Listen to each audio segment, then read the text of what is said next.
আসসালামু আলাইকুম ওয়া রাহমাতুল্লাহি ওয়া বারাকাতুহু। আমি সার্বিয়ার কুদ্দুস মণ্ডল এবং আমার বন্ধু মোহাম্মদ মমতাজ আলী, আমার বাল্য বন্ধু। তা আমরা আসলাম আবার সেই যমুনা নদীর পারে। দেখেন, বারবার এখানে আসি, কেন আসি আর এত ভিডিও আপনাদের কাছে দেই, আপনারাও আমাদের এই ভিডিওটা গ্রহণ করেন। তা আসলে আমাদের এই চর অঞ্চলেই আমাদের বসবাস। নদীর একুল ভাঙ্গে ওকুল গড়ে, এই তো নদীর খেলা। সেই নদীরই পারে দাঁড়ায় আছি। এই দেখতেছেন ঝাউ গাছ, আর এই দেখতেছেন আখড়ার গোটা। যারা নদীর আশেপাশে বসবাস করেন তারা কিন্তু এগুলা চিনতে অভ্যস্ত। আর এই দেখতেছেন দুবলা গাছ, আর এর মধ্যেই বালু, পুরাটা বালুর চর, চরকে চর বালু। এই বালুর আমাদের কাছে মূল্যহীন, কিন্তু এই বালু যখন শহরে যায়, অট্টালিকা গড়ায়, তখন এই বালুর অনেক মূল্য হয়। শহরে যারা বসবাস করেন, শহরে যাদের বাড়ি, তারা কিন্তু আপনাদের ওই কাদা মাটি দিয়া কখনোই কিন্তু বিল্ডিং তৈরি করতে পারবেন না। আপনার কাদা মাটি যতই দামি হোক, কাম হবে না। কিন্তু এই যে দেখতেছেন বালু, এই যে বালু, এই বালু দ্বারা বড় বড় অট্টালিকা হয়। এই বালুর মাধ্যমে, বালু দ্বারা কাঁচের যে জিনিসপত্র হয়, আসবাবপত্র, সেটাও কিন্তু তৈরি হয়। তো বালুরকে আমরা মূল্যায়ন করি না, কিন্তু বালুর কিন্তু অনেক দাম। অনুরূপভাবে মানুষ যখন মৃত্যুবরণ করে, ওই মানুষটা, তার কত দাম ছিল, সেই দামটা কিসে প্রকাশ পায়, সেটাই আমার বন্ধু মমতাজ আলীর কাছ থেকে জেনে নিব। তো মানুষের যে মূল্যায়ন কখন হয়। আসসালামু আলাইকুম রাহমাতুল্লাহি ওয়া বারাকাতুহু। মানুষের মূল্যায়ন আল্লাহ পাক আমাদেরকে পৃথিবীতে পাঠাইছেন। আল্লাহ বিভিন্ন দিক দিয়ে, এক এক দিক দিয়ে মানুষকে এক একটা অভিজ্ঞতা দিয়ে পাঠাইছেন। তার ভিতরে যেই বালু সম্পর্কে আমরা আলোচনার যাচ্ছি, এই বালু দিয়া মানুষ বিভিন্ন কিছু তৈরি করে থাকে। তার মধ্যে এক নম্বর, এই অট্টালিকা যে নির্মাণ করা হয়, এটা যে বালুর প্রয়োজন পড়ে, এইটা আমরা অধিকাংশ আমাদের এই চর অঞ্চল থেকে, এই নদী এলাকার থেকে আমরা সংগ্রহ করতে পারি।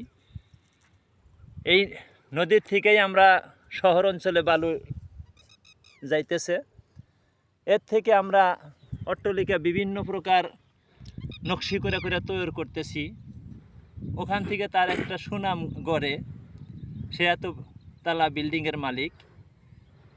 এখান থেকে একটা অর্থ দিক দিয়ে দেখা যায় যে সে এখান থেকে তার মূল্যায়ন আসে।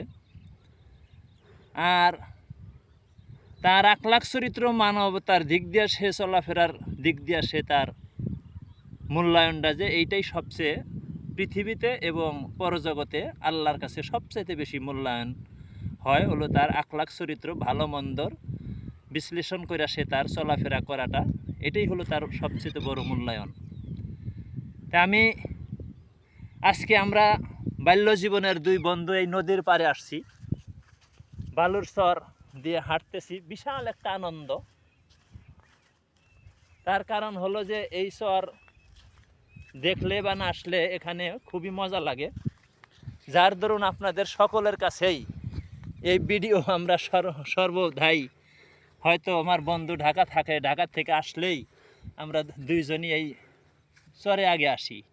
এখানে আইসা আপনাদেরকে নিয়ে একটা আনন্দ উল্লাস করার জন্য এবং চরটা দেখানোর জন্য, এই মনের আবেগ নিয়ে আমরা দাঁড়াইয়া থাকি বা আপনাদেরকে দেখাইয়া থাকি।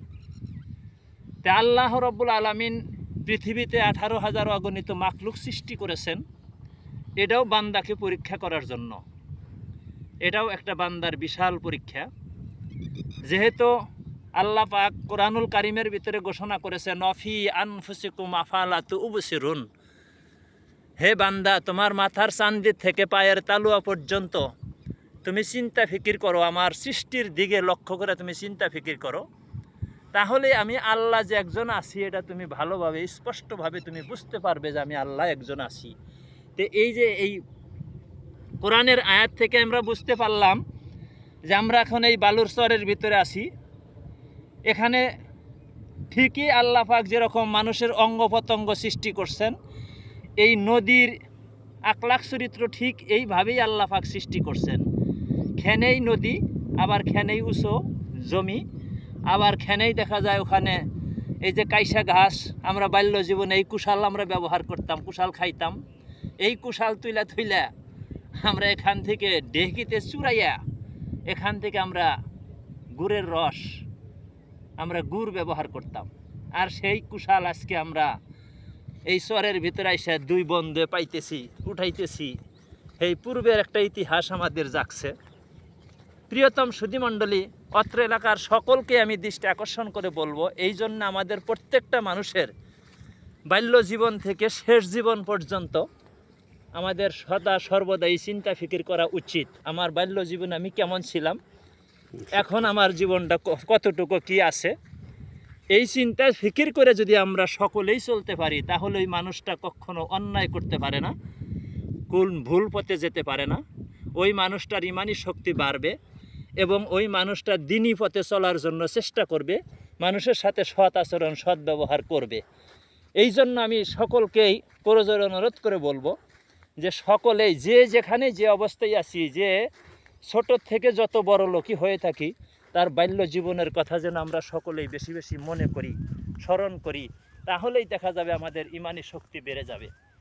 আর যদি আমরা অহংকার বোধ করি যে আমি এত টাকা এত সম্পদের মালিক, এত কিছুর মালিক, তাহলে আমাদের ইমানি শক্তি হারিয়ে যাবে। যেহেতু এই পৃথিবী সকলেরই ছেড়ে দিতে হবে, মৃত্যুবরণ করতেই হবে, আমরা যেন ইমান নিয়ে